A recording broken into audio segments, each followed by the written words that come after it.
boa noite, Tomás Vieira Mário, bem-vindo aos pontos da semana que traz-nos para essa reflexão hoje. Muito obrigado, boa noite, Hermínio.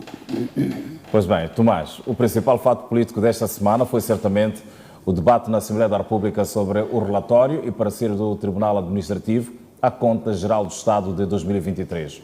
Um aspecto central no parecer do Tribunal foi destacar a continuidade de irregularidades já identificadas em anos anteriores, incluindo a falta de clareza nas informações relativas à gestão das finanças públicas pelo Governo.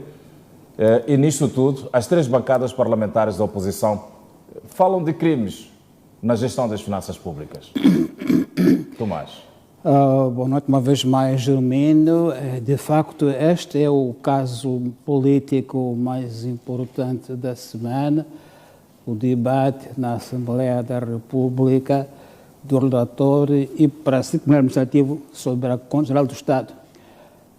O relatório da auditoria do Tribunal Administrativo é bastante contundente, é bastante claro ao afirmarem em diversas ocasiões que tem reservas muito sérias sobre a fiabilidade das contas que o Estado apresenta em diferentes rubricas, que lamenta que erros já detectados em 2021 e cuja correção foi recomendada persistem nas contas do Estado.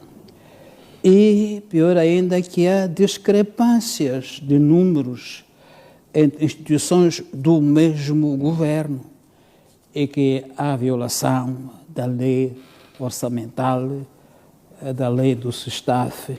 E, portanto, é um relatório que, para quem, como nós, seguimos mais ou menos a vida pública, se não surpreende, pelo menos realça a natureza bastante problemática da forma como o governo tem gerido as finanças públicas.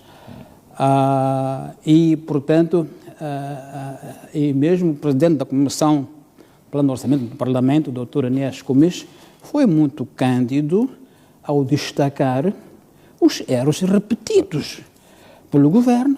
Foi muito evidente destacar as discrepâncias e a falta de clareza. Isto é, o relatório é feito de tal modo que quem o lê pode não compreender, e isso pode ser de duas uma, ou pode ser propositado, que seria muito grave, ou exprime despacho por parte dos técnicos do governo, ou simplesmente é um esforço para atrapalhar a compreensão. De qualquer modo, é um relatório administrativo bastante forte, que mostra que temos, sim, de facto, questões muito sérias de transparência na gestão das finanças públicas, temos, sim, sinais muito evidentes de artes e artimanhas que encobrem atos de corrupção.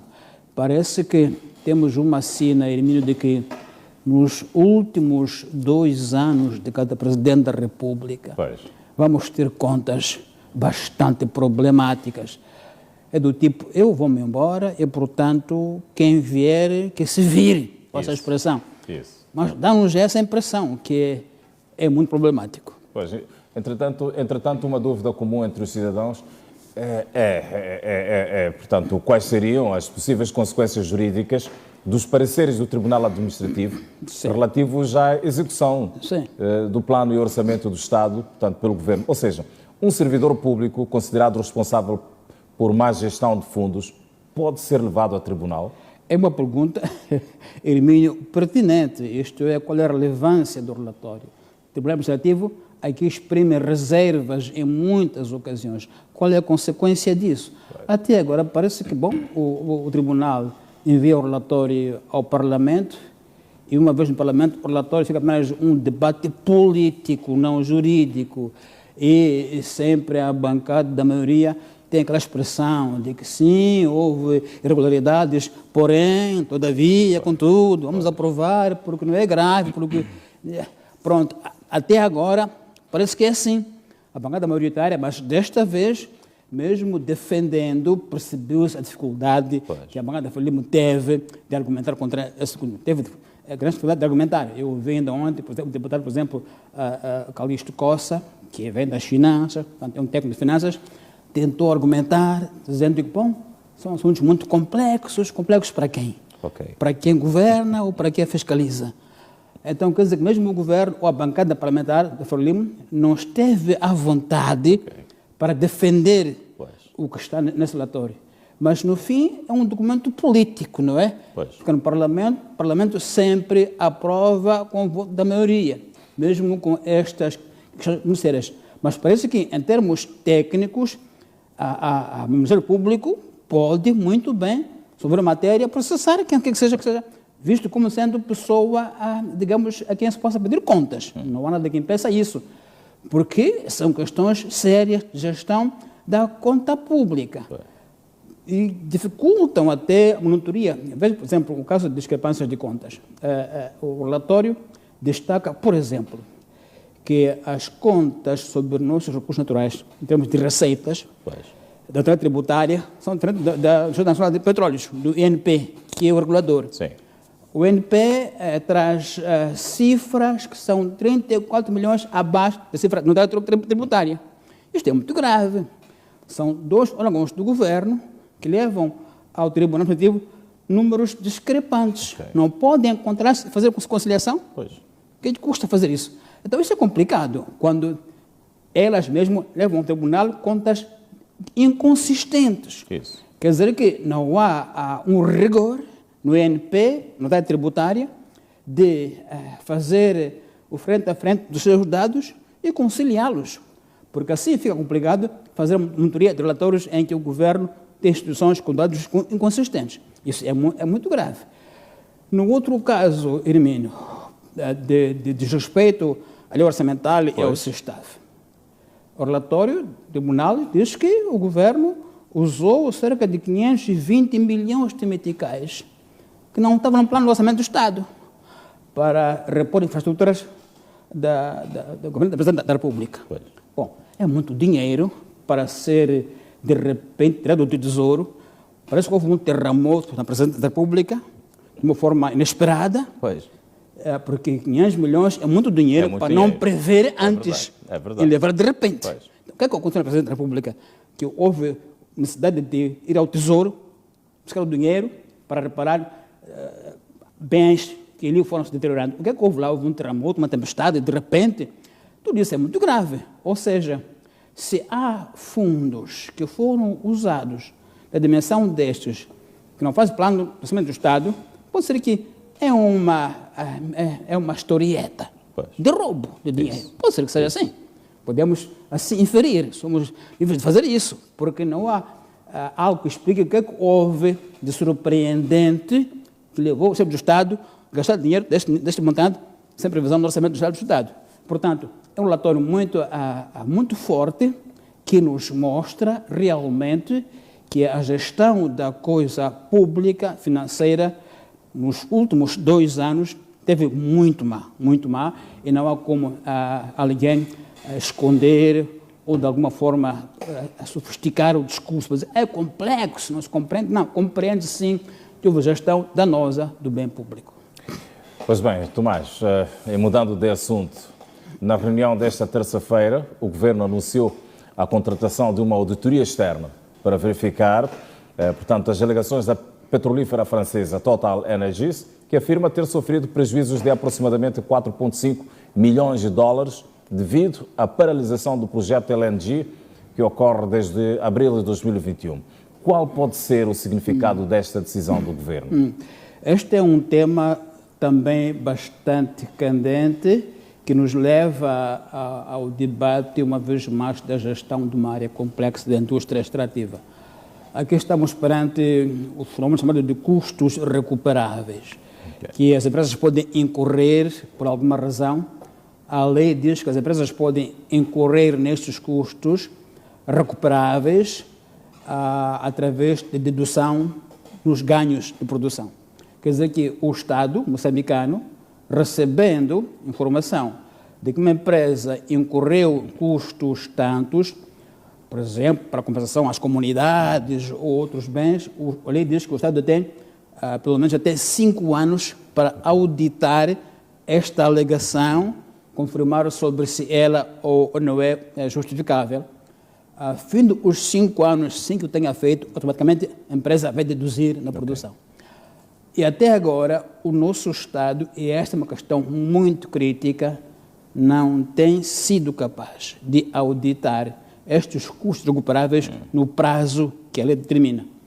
Quer dizer que estamos a perder milhões de dólares de custos recuperáveis que as empresas reivindicam ter incorrido e que cabe ao INP auditar para confirmar ou não, e que esta não consegue fazê-lo. Neste caso, o governo diz que vai auditar esta alegação da Total Energies para ver se ela, de facto, incorreu nesses custos por causa da paralisação da força maior. Mas, só para ter uma ideia, Hermínio, até 2020 temos 4,5 milhões de dólares por auditar. O prazo também no fim deste ano. E não sei se o governo vai a tempo de auditar, porque senão perdemos esse dinheiro. Então a questão é, se o governo, agora coloca essa questão, a Total Energia, vai ter ele, o governo, competência para em tempo útil o fazer, ou não. E isso é questão séria, porque essas empresas sempre entram com um pé de força. Eles têm muita energia, têm muitos recursos legais, jurídicos, têm para fazer pressão ao governo. E, portanto, é uma questão séria e o governo penso que é justo que o governo pensa isso, é justo. Dizer, vamos lá verificar se isso mesmo aconteceu ou não, o que é que aconteceu para perderem tanto dinheiro, e se for o caso, podemos negociar como é que isso vai ser reposto. Portanto, isso parece-me justo. O que coloca dúvida é quanto tempo o governo, na experiência que tem agora, vai precisar para fazer essa auditoria. Quanto tempo e se tem tempo? Se tem tempo. Não tem tempo, não tem tempo. É verdade. Então, eu acho que, provavelmente, Hermínio, a única hipótese que o governo vai ter é contratar serviços estrangeiros competentíssimos, também muito caros, para fazer essa auditoria. De outro modo, não vai, como não tem tempo até agora, não vai ter agora também para esta exigência da Total Energias. Pois, Tomás, como se demonstra, tem sido fraca a capacidade do Instituto Nacional de Petróleos de auditar os chamados custos recuperáveis das multinacionais dentro dos prazos legais. O que o governo poderá, o que o governo poderá fazer para atender, digamos assim, a esta exigência da Total Energies dentro de um prazo razoável? O que é que poderá fazer o governo? Exatamente, essa é a questão. Eu dizia, Hermínio, que o mais provável é o governo subcontratar serviços estrangeiros. Dizia aqui uma vez o professor Carlos Lopes, economista guineense muito famoso, dizia que, olha, se ele fosse ministro das Finanças de Moçambique, o que ele fazia era contratar peritos internacionais, são pessoas muito caras, que iam verificar todos os nossos contratos, iam pagar-lhes muito caro, mas logo recuperava o dinheiro investido. Neste caso, seria a mesma coisa. Provavelmente, nosso governo terá que contratar uma empresa, se calhar, de peritos internacionais especializados que possam abrir as contas da Total Energias, verificar, folha por folha, em que é que consistiu essas perdas da Total Energia, se são ou não são estas, em termos de volume, e se o governo pode ou não pode acolhê-las, porque não pode, de forma indefinida, manter o processo assim como está. Esse aqui é o grande desafio que agora o governo tem. Tomás, eu quero agradecer a sua presença e a sua disponibilidade mais uma vez para estar aqui conosco e olhar para estes tópicos de grande interesse nacional. Muito obrigado. Eu conto consigo próxima semana. Obrigado. Foram os pontos da semana com o jornalista Tomás Vieira Mário.